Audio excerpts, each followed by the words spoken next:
Assalamualaikum warahmatullahi wabarakatuh. Jumpa lagi dengan saya Daris Hadianto di channel Daris Aquatic. Oke, pada kesempatan kali ini saya tidak akan membawakan konten tentang hobi saya memelihara ikan predator, tetapi saya akan membawakan konten di dunia pekerjaan saya, yaitu dunia akademik. Kenapa? Karena ada beberapa saran dari beberapa mahasiswa, Pak tolong konten ini, Pak tolong update konten ini. Nah, dari beberapa saran tersebut saya memutuskan untuk memuat konten akademik. Tapi jangan khawatir, nanti di lain kesempatan saya akan mengupdate dunia ikan lagi ya. Oke, kali ini sebelum saya menjelaskan konten akademik, silahkan simak baik-baik ya. Silahkan simak baik-baik karena konten ini sangat penting. Konten kali ini yang akan saya bawakan adalah konten artikel ilmiah. Oke, mendengar istilah artikel ilmiah langsung, aduh bagaimana membuatnya? Aduh, susah dan seterusnya. Apalagi ketika dosen Anda menugaskan silakan buat makalah, langsung, aduh bagaimana? Kemudian ambil jalan pintas kopas dan sebagainya, itu tidak boleh ya. Oke, silahkan simak baik-baik, jangan lewatkan, dan tolong siapkan catatan ya, catatan alat tulis dan semuanya. Silahkan catat bagian penting-pentingnya. Oke, artikel jurnal ilmiah. Kebetulan saya bekerja sebagai pengajar di salah satu perguruan tinggi negeri di Bandung. Saya sering berkecimpung, maksudnya sering berkenaan atau tidak lepas dari tugas untuk menulis artikel ilmiah ya. Saya kadang menulis sendiri, kadang menulis dengan teman, berkolaborasi ya, kadang dengan senior. Oke, ada beberapa artikel saya yang sudah terbit baik di nasional maupun internasional. Ini sebelum saya jelaskan artikel ilmiah, ini beberapa artikel ilmiah yang sudah terbit ya. Artikel ilmiah saya yang sudah terbit. Silakan Anda lihat terlebih dahulu.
Oke, kita mulai langsung ke inti ya.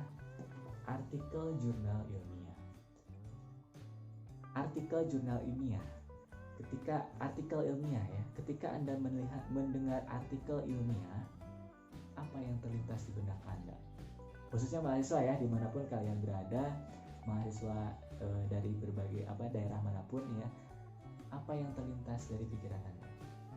Tulisan ya, tulisan ilmiah ya, tulisan mengenai bidang ilmu tertentu ya. Ini berbeda dengan artikel populer ya. Artikel populer yang sering kalian temui di internet itu bebas, tidak punya aturan ya, maksudnya kontennya itu tidak tentang ilmu-ilmu tertentu ya, boleh saja. Tapi kalau artikel ilmiah harus tentang ilmu tertentu atau bidang yang berkaitan dengan bidang ilmu tertentu, karena namanya kan ilmiah ya. Oke, ada kriteria artikel ilmiah, ada sistematikanya, ada kriteria pemilihan judul dan lain-lain. Oke, tapi kali ini saya akan kupas habis ya, mulai dari kriteria secara umumnya, kemudian dari syarat-syaratnya dan langkah-langkahnya. Oke, kita mulai dari judul. Jadi ketika dosen Anda menugaskan silakan buat makalah, silakan buat artikel ilmiah, yang harus Anda pertama kali pikirkan adalah judul. Benar ya, judul. Sering keliru mahasiswa ketika menentukan judul. Banyak mahasiswa yang menentukan judul karena terlintas dari pikirannya. Jadi secara serabutan tanpa dipikirkan secara matang terlebih dahulu. Dan itu terjadi ya pada mahasiswa saya, dan akhirnya mereka itu mengganti judul di tengah jalan karena mentok ya, karena tidak ada teori dan sebagainya. Jadi Anda harus survei dengan cara apa? Baca. Ketika Anda punya ide kira-kira judulnya ini, silahkan Anda cari dulu, survei dulu. Oke, saya analogikan begini. Ketika Anda mau membeli pakaian, Anda mau membeli kaos misalnya, Anda menentukan kan, kaos, saya mau beli kaos. Oke, Anda survei dulu kan, Anda lihat-lihat dulu, mana nih kaos yang bagus untuk saya. Oke, mana nih kaos yang kira-kira terpakai beberapa bulan ke depan gitu kan, supaya tidak mentok sama dengan artikel ilmiah. Oke, kita masuk ke judul. Judul menurut saya judul itu ada dua tipe. Ada tipe yang standar, ada yang tipe seksi. Oke, kok seksi? Oke, saya jelaskan. Standar, judul yang standar itu judul yang ketika pembaca membaca tulisan Anda, pembaca sudah tahu ya, oh ini arah tulisannya kemana, oh ini isinya apa gitu kan, sudah bisa menebak. Tapi kalau judul seksi, pembaca tidak akan bisa menebak ya, kemana arah tulisannya, apa isinya, sehingga membuat penasaran pembaca untuk membaca tulisan Anda. Nah, biasanya judul seksi ini sering digunakan untuk sebagai salah satu strategi untuk tembus jurnal. Cirinya apa? Cirinya menggunakan berbagai tanda baca gitu ya, supaya bertanya-tanya pembaca, bisa tanda tanya, tanda petik dan sebagainya, dan penempatan posisi yang benar. Oke, saya kasih contoh judul yang standar dulu ya. Korelasi literasi dengan korelasi kompetensi membaca dengan kemampuan menyelesaikan soal cerita matematika. Saya kasih contoh yang standar seperti itu. Kompetensi membaca, kemampuan menyelesaikan soal cerita matematika. Oke, itu bisa Anda tebak hubungannya? Bisa ya? Oke, bisa. Judul yang seperti ini itu bisa Anda tebak, ini arahnya kemana. Oh, berarti ini arahnya untuk menghubungkan. Seberapa besar hubungannya, seberapa besar kompetensi membaca ini menentukan seseorang untuk menyelesaikan soal cerita matematika, begitu kan? Oke. Tapi kalau judul yang seksi, ada beberapa yang mungkin bertanya-tanya. Contoh seperti ini. Kompetensi pengajar, kompetensi pedagogi pengajar, titik 2. Tuturan dan penampilan pengajar, tanda tanya. Oke. Kompetensi pedagogi pengajar, titik 2. Tuturan dan penampilan pengajar, tanda tanya. Oke, ada beberapa mungkin yang menurutkan ini maksudnya kemana, gitu kan? Nah, judul yang seksi seperti ini, dan ada beberapa judul seksi yang lain ya. Ini sederhana dulu. Membuat pembaca itu ingin membaca apa ini dalamnya, begitu kan?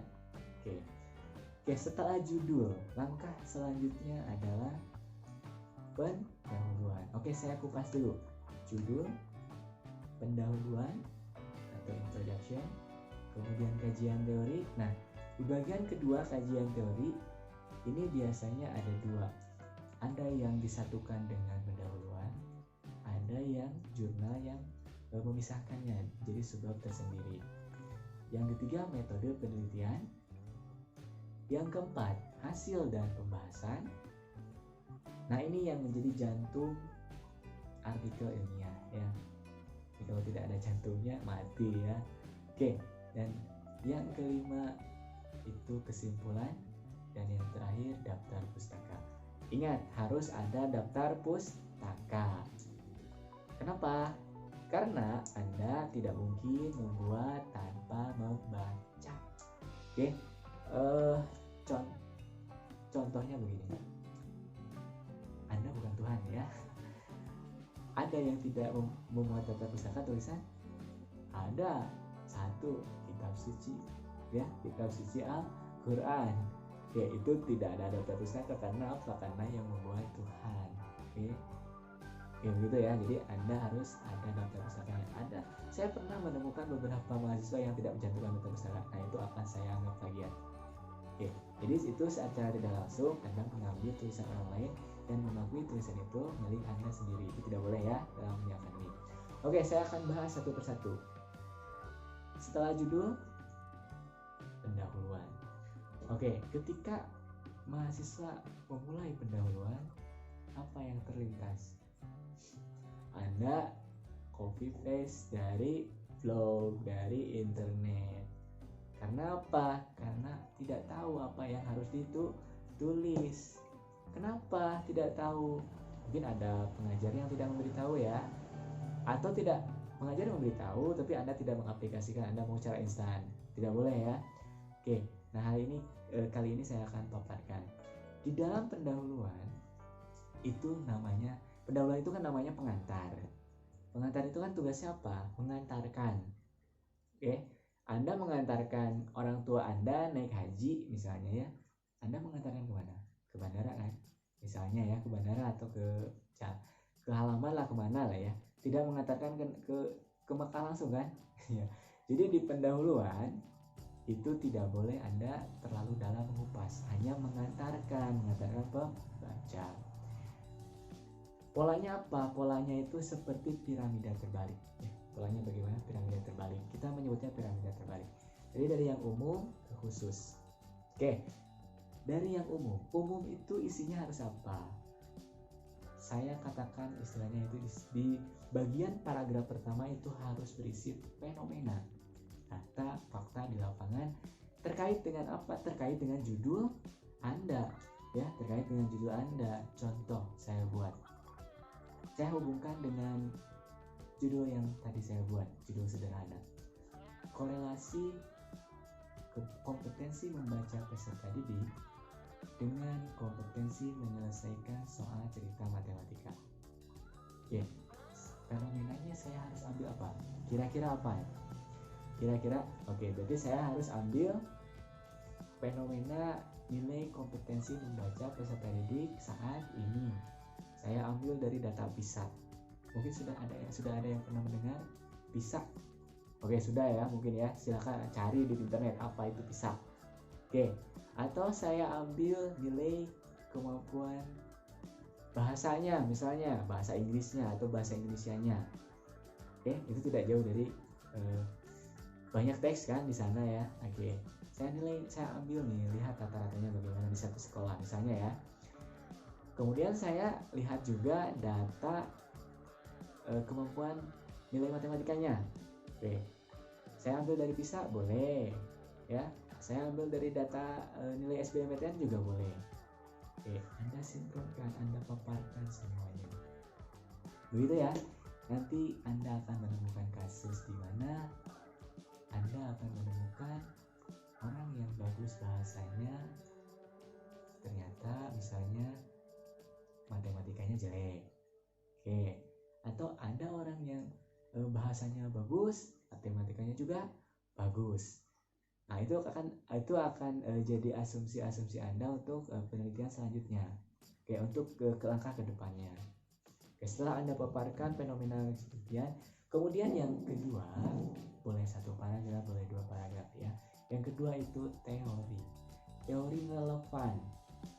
Teori relevan itu apa? Apa itu kajian teori? Teori relevan di sini tolong jangan terlalu dalam ya. Teori relevan adalah teori yang sesuai untuk membenturkan fenomena dengan teori yang Anda ambil. Jadi sesuaikan dengan fenomena. Jadi ketika Anda menemukan kasus di fenomena, ada peserta didik yang nilai bahasanya bagus tapi anaknya matematikanya kurang. Ini ada kasus nih. Benturkanlah dengan teori. Secara teori seharusnya orang yang bagus bahasanya seharusnya bagus menyelesaikan soal cerita matematika karena dia paham. Secara teori begitu kan logikanya, tapi ada kasus di lapangan seperti itu. Nah, Anda benturkan, oke, dan konfirmasi, oh tidak sesuai. Oke, setelah itu Anda cari teori, setelah itu Anda cari penelitian-penelitian terdahulu. Untuk apa? Untuk dijadikan, untuk menguatkan, ya, untuk menguatkan atau untuk meyakinkan ke pembaca bahwa penelitian Anda itu penting gitu kan, ya. Kemudian untuk untuk menjelaskan atau untuk menampilkan bahwa penelitian Anda itu ada originalnya dengan penelitian-penelitian terdahulu, namanya gap research istilahnya ya. Nah, setelah Anda paparkan penelitian-penelitian terdahulu dari yang sejenis ya, yang bukan sama persis tapi yang sejenis dengan judul Anda. Nah, Anda sorot, Anda ungkapkan question research-nya, atau sering kita sebut rumusan masalah.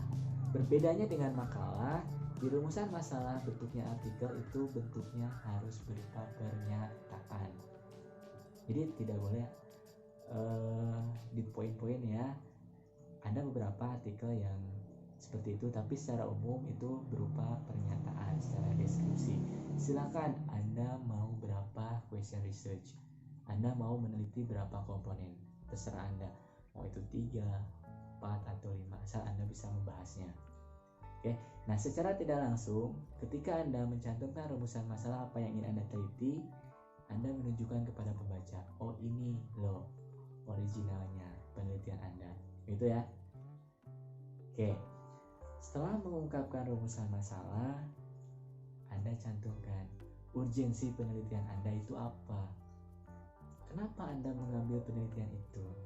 Ya, rasionalnya kenapa, begitu kan? Supaya apa? Supaya pembaca itu yakin penelitian Anda itu memang benar-benar penting. Oke? Begitu. Sampai di sini paham dulu ya. Paham ya? Oke. Kalau misalnya nanti ada pertanyaan, Anda silakan boleh komen di bawah ya. Nanti saya akan balas satu persatu.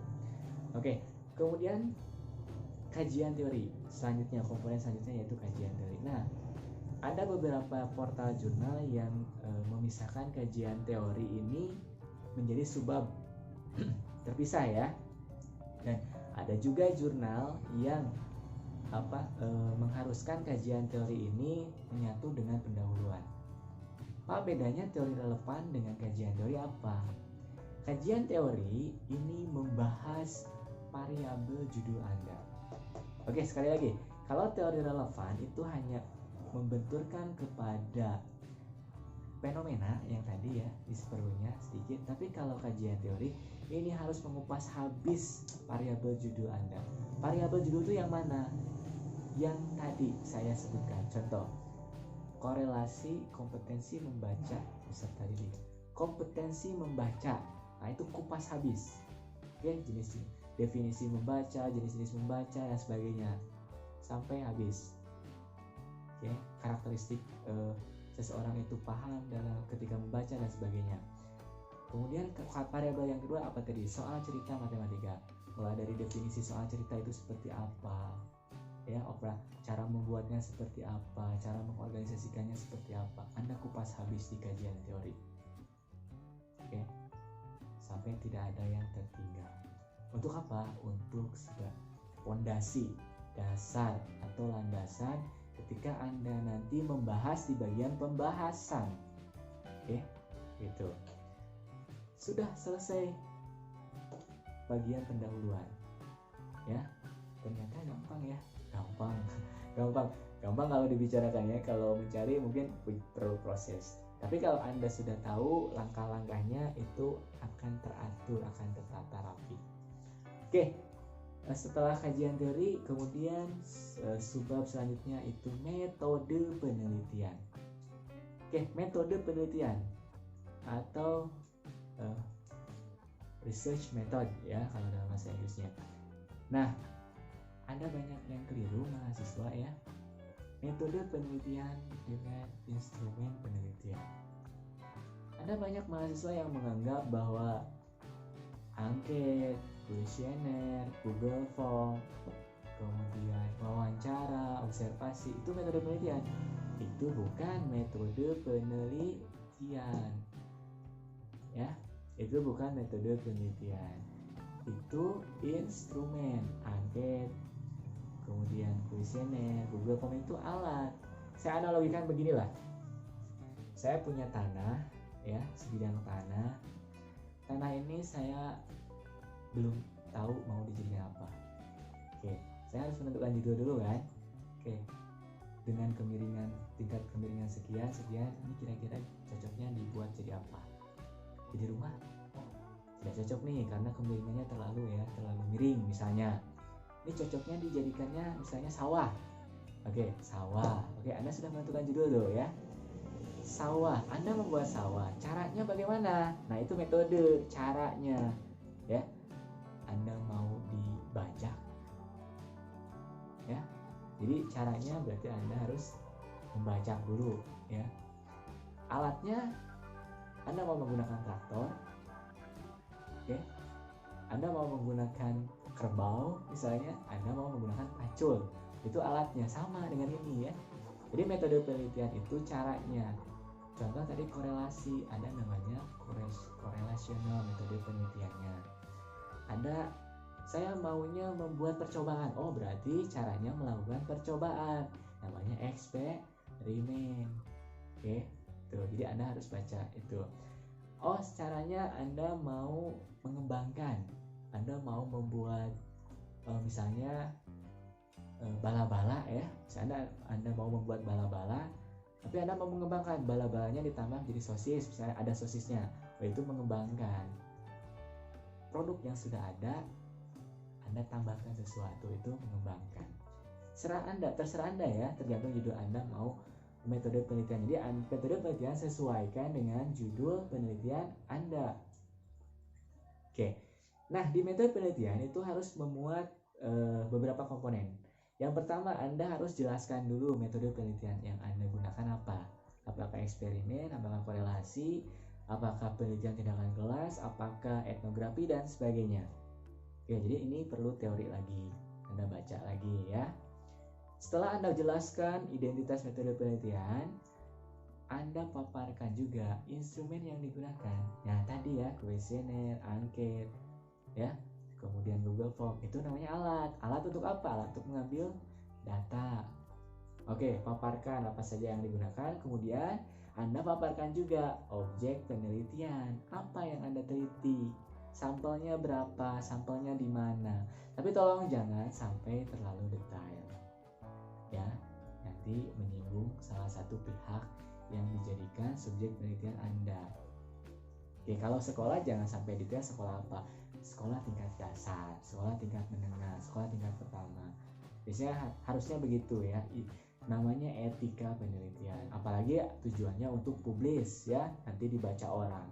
Ini tidak boleh terlalu detail. Oke. Setelah itu Anda paparkan prosedur. Nah, banyak yang keliru ketika Anda memaparkan prosedur penelitian. Prosedur penelitian, saya sering membaca itu seperti Anda langkah-langkah atau resep memasak ya. Ya, saya sering membacanya seperti itu. Pertama-tama potong bawang atau pertama-tama panaskan minyak. Nah, saya tidak menyarankan untuk menjelaskan prosedur seperti itu kalau dalam artikel ilmiah ya, konteksnya artikel ilmiah. Tolong paparkan prosedur seperti deskripsi ya, pemaparan biasa, explanation, jangan prosedural. Oke, metode penelitian sudah saya kupas. Oke, kita lanjutkan ya.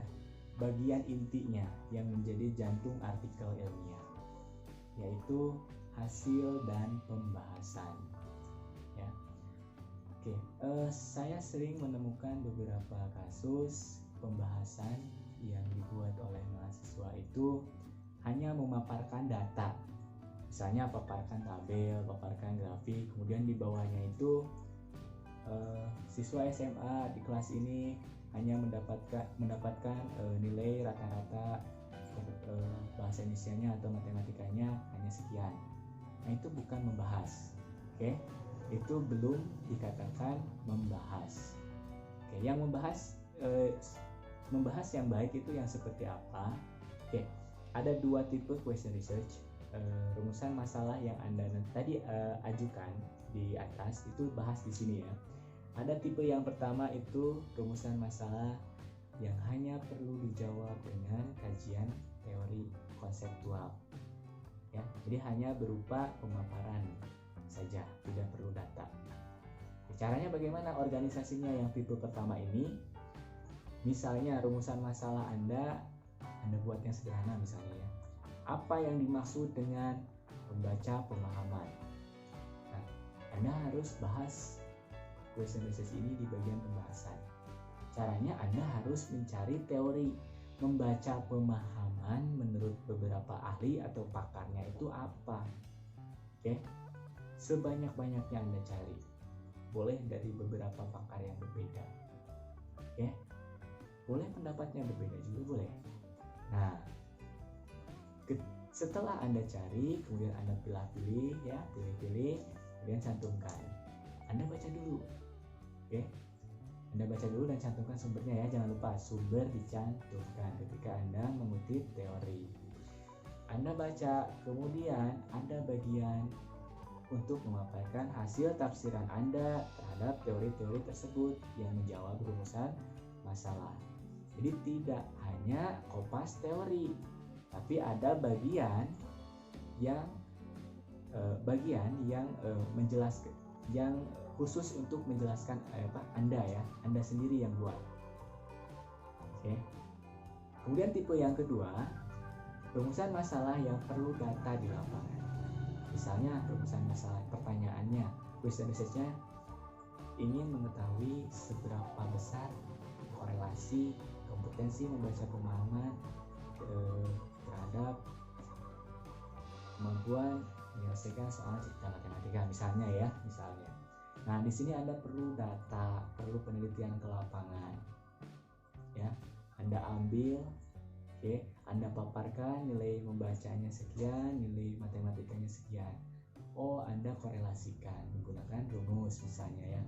Setelah memaparkan data, Anda paparkan, jelaskan dengan deskripsi. Ya, jadi Anda paparkan dulu tabelnya, grafiknya, atau bisa langsung dengan deskripsi. Ya, tulisan langsung boleh. Jadi terserah Anda mau tipenya yang bagaimana. Nah, tidak sampai di sini pembahasan yang baik. Pembahasan yang baik itu harus dibenturkan dengan teori. Teori yang mana? Bisa teori yang baru, Anda cari lagi teori yang baru, atau teori yang di kajian teori Anda ambil, pindahkan ke sana. Tapi hati-hati, harus yang sesuai untuk membenturkannya. Oke, Anda ambil, kemudian Anda konfirmasikan dengan teori-teorinya, boleh beberapa saja, boleh. Silakan, sebanyak-banyak, lebih banyak lebih bagus. Misalnya begini, contoh kasus. Nilai kemampuan berbahasanya dengan nilai matematikanya tidak jauh berbeda, misalnya, tidak jauh berbeda. Ada sekolah tertentu nilai kemampuan berbahasa dengan nilai kemampuan matematikanya jauh berbeda, misalnya. Nah, kasus-kasus yang seperti itu Anda benturkan dengan teori. Secara teori, misalnya begini ya logikanya. Secara teori, orang yang bagus literasinya, orang yang bagus membacanya pasti bagus, pasti bisa juga menyelesaikan soal cerita matematika. Itu secara teori ya. Nah, kalau tidak sesuai dengan data di lapangan, jangan sampai Anda memaparkan data di lapangan tidak sesuai dengan teori. Tidak sampai di sana. Oke. Jadi Anda kupas. Kalau misalnya sesuai, apa saja faktor yang bisa mempengaruhi kesesuaian itu. Jadi nanti ujungnya Anda memberikan sumbangsi terhadap bidang Anda, ya, bidang penelitian Anda. Oke. Kalau misalnya tidak sesuai data di lapangan dengan teori yang seharusnya, kenapa tidak sesuai? Why gitu kan? Anda jelaskan secara tuntas habis sampai tidak menemukan lagi pertanyaan, sampai meyakinkan pembaca. Oke. Sehingga nanti Anda pun ketika tidak sesuai antara data dengan teori, Anda bisa memberikan rekomendasi. Ya. cara mengajarkan soal cerita matematika itu harusnya seperti ini, gitu kan, merekomendasikan sumbangsihnya. Oke, selesai. Ada 2 tipe question research ya. Oke, yang terakhir yaitu kesimpulan. Ya, kesimpulan ada banyak yang keliru. Nah, kita mahasiswa nih ya, ada banyak yang keliru. Sering saya melihat kopas dari kajian teori, membaca pahaman menurut ini adalah, itu tidak boleh. Di kesimpulan itu tidak ada teori lagi ya. Kesimpulan itu murni bagian Anda menulis, Anda menyimpulkan rumusan masalah di atas itu kan dijawab tuh di pembahasan, Anda simpulkan ya, membaca pemahaman itu seperti apa begitu kan. Anda simpulkan korelasi atau hubungannya itu seberapa besar sih antara komprehensif membaca dengan soal menyelesaikan soal cerita matematika. Sekaligus selain menjawab rumusan masalah question answer tadi, sekaligus menjawab judul korelasinya bagaimana, apakah kuat, apakah lemah, atau faktor bagaimana. Oke, bagaimana? Ada pertanyaan sampai di sini? Ini sudah sampai kesimpulan. Ini sudah habis. Nah, dan jangan lupa yang terakhir yaitu daftar pustaka. Ini yang penting. Ada beberapa pembaca yang melihat tulisannya dari daftar pustaka. Jadi daftar pustaka Anda harus yang berkualitas. Anda cari teori yang memang dari sumbernya. Jadi tidak boleh dari dalam, tidak boleh. Jadi Anda cari teori yang sumber aslinya. Oke, jadi kalau misalnya teori membaca dari luar, ya cari teori sumber aslinya dari luar. Anda semuanya cantumkan. Jangan sampai ada yang tertinggal. Teori yang ada diisi sumbernya tidak ada di daftar pustaka itu akan dianggap plagiarisme. Jadi harus disesuaikan antara kutipan yang ada diisi dengan yang ada di daftar pustaka. Sekali lagi, jadi Anda harus ada daftar pustaka karena Anda bukan membuat Al-Quran. Kalau Al-Quran tidak ada daftar pustakanya. Itu ya. Oke, sekian penjelasan kali ini mengenai konten artikel jurnal ilmiah. Kalau misalnya ada saran, untuk memuat konten selanjutnya apa, silakan komentar di bawah ini. Kalau misalnya ada pertanyaan juga boleh silakan komentar langsung di bawah ini, insya Allah saya akan jawab ya secara langsung. Konten kali ini cukup sekian. Terima kasih atas perhatiannya. Jika Anda rasa channel ini bermanfaat, silakan klik subscribe di bawah ini dan nyalakan tombol notifikasi. Terima kasih. Wassalamualaikum warahmatullahi wabarakatuh. Sampai jumpa.